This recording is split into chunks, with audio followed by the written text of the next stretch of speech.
What's up, comic book fans? It's the Emerald Enthusiast, coming at you with another Titan Hero Series action figure review. This time I'm taking a look at the Hasbro Titan Hero Series 12-inch armored figure of Spider-Man.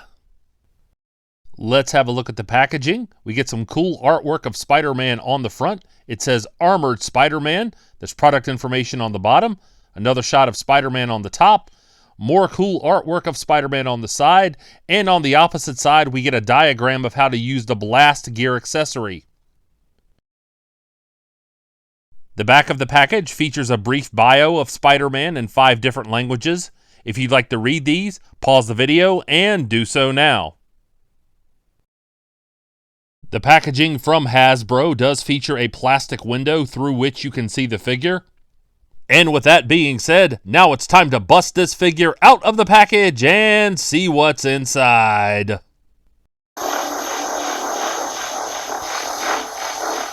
Here is the figure free of the outer packaging, but still bound to the inner cardboard. And here we see Spider-Man out of the package, armored up and ready to rumble. This figure certainly has value as a durable toy, and for Spider-Man collectors who want as many different looks for the web slinger as possible in their collections, this may also be attractive. So let's take a closer look at the loose details of this figure now. To avoid any confusion, I'd like to point out that the figure on the left is the actual Blast Gear Spider-Man figure. I've already done a review of this figure on this channel. Make sure to check that out. However, the Armored Spider-Man is Blast Gear compatible, and I will be demonstrating that accessory later in this review. This figure features a solid blue lower body with many additional lines sculpted in to give the appearance of armor. Likewise, the torso features angular definition that gives the impression of segmented pieces of body armor. As is the case with many Titan Hero series figures, there is a lack of paint detail on the back to keep the figure at a price point of around $11.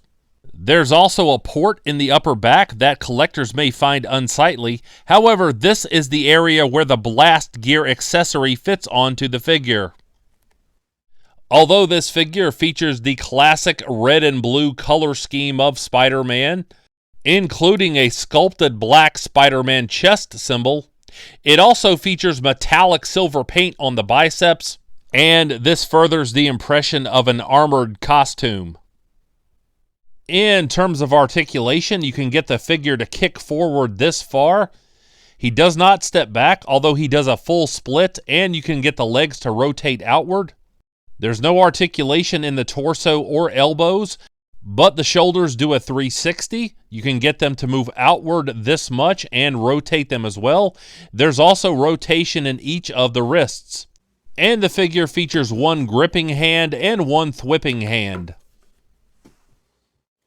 As far as the neck joint goes, you can get the figure's head sculpt to look easily side to side. It does not look up, it does look down somewhat, and there is a minor amount of head tilting, although this figure's head sculpt may be a little looser than it should be.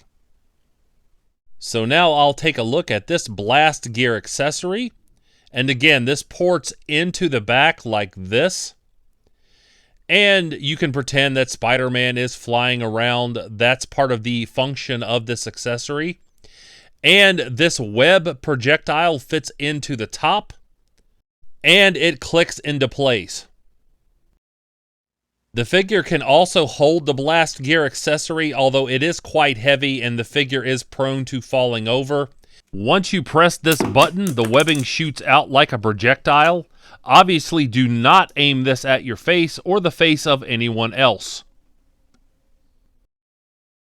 If you're wondering about the mask on the Blast Gear figure, you can remove it, and it does fit on the armored figure quite well. If you're wondering about the chest piece, it also fits onto the armored figure, although this is a much smaller body mold, so it's fairly loose.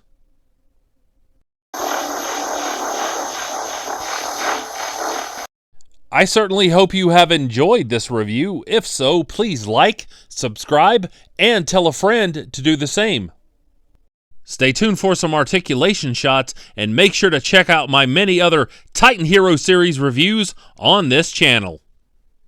And I'll be back with more comic book related content soon. But until we meet again, this has been the Emerald Enthusiast, and thanks for watching.